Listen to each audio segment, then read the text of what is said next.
আসসালামু আলাইকুম। প্রথমে আমি সকলের কাছে হেলাল হাফিজের আত্মার মাগফিরাত কামনা করছি।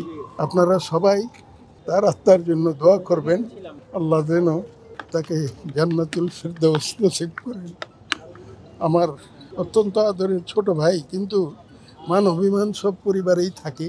সারা জীবন সে আমার সঙ্গেই ছিল, আমার সঙ্গেই সে সবসময় ছিল, কিন্তু আমার সঙ্গে শুধু রাতটুকুই কাটাতো। সারাদিন সকালবেলায় প্রেস ক্লাবে গিয়ে সে ব্রেকফাস্ট করতো, প্রেস ক্লাবেই লাঞ্চ, প্রেস ক্লাবেই সারাদিন থাকা, প্রেস ক্লাব থেকেই বিকালবেলায় বাসায় গিয়ে শুধু ডিনারটুকু করতো, করে আমার সঙ্গে থাকতো। এই ছিল তার জীবনাচর্য। তারপর শেষের দিকে আমি যখন বাসা চেঞ্জ করে সরকারি চাকরি থেকে রিটায়ার করে ছোট্ট বাসায় চলে গেলাম আর কি, তখন সে নিজে থেকেই অনেকটা জোর করেই তার এককভাবে থাকার জন্য সে নিজে মানে অনেকটা জোর করেই আমাকে আমার ওখান থেকে সে আসলো আর কি। প্রথমে ছিল একটা হোটেলে, ছিল ওই প্রেস ক্লাবের অপোজিটে, হ্যাঁ হ্যাঁ, ওখানে একটা হোটেলে ছিল। তারপর একবার খবর পেলাম মানে যে সাংঘাতিক রকমের অসুস্থ হয়ে গেছে এবং সে ডাক্তারের কাছে যাচ্ছে না। মাঝে মাঝেই বাসায় যেত, কিন্তু এই অনেকদিন যাবৎ যায় নাই। তারপরে ডাক্তারের কাছেও যাচ্ছে না। আমার আরেক ছোট ভাই ছিল, সে রেড ক্রিসেন্টে চাকরি করতো, সে আমাকে ফোন করে জানাল যে ভাই এরকম ওনাকে তো হসপিটালে নেওয়া যাচ্ছে না, তো আপনি একটু আসেন। যাই হোক, আমি গেলাম, গিয়ে তারপরে তাকে লেবে নিয়ে গেলাম। সেখানে সে ট্রিটমেন্ট করার পরে বেশ কিছুদিন থেকে সে যখন একটু সুস্থ হলো, তখন আমি আর তাকে ওই হোটেলে ফেরত যেতে দেই নাই, বাসায় নিয়ে গেলাম। কিন্তু বাসায় গিয়েও সে হোটেলের ওই কামরাটা সে ছাড়লো না, আমার অজান্তেই সে ওটা রেখে দিল। এবং বাসায় মাসখানেক থাকার পরে যখন একটু বেশ শরীরটা একটু সুস্থ হয়েছে, হঠাৎ একদিন আমাকে বলতেছে আমি আবার ওখানে যাচ্ছি। তার মানে ওই শেষের দিকে সে এমনই একটা মনোভাব পেয়ে গেল, একা থাকাটাকেই সে পছন্দ করতো আর কি। যাই হোক, সে ওই হোটেলেই গেল এবং ওইখান থেকে অল্প কিছুদিন পরেই আবার সুপার হোমে শিফট করলো আর কি। আমি সবই জানি, আমার সঙ্গে যোগাযোগটা টেলিফোনেই বেশি হতো, কিন্তু এরপরে এখানে থাকা অবস্থায়ও দুই একবার অসুস্থ হয়ে পিজিতে ভর্তি হয়েছে। তো ইন দ্য মিন টাইম সরকারি চাকরি থেকে অবসর নেওয়ার পরে আমিও প্রাইভেটলি কিছুদিন চাকরি করেছি।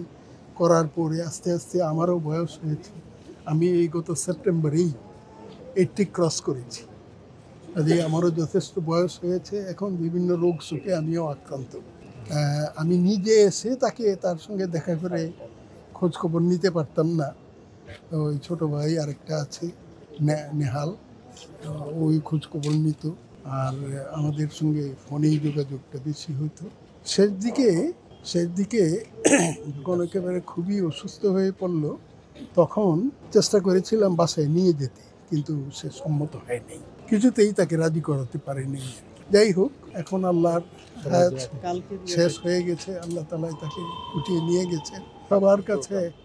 সবার কাছে আমি তার আত্মার জন্য মাগফিরাত কামনা করার জন্য আপনাদেরকে সনির্বন্ধ অনুরোধ করছি।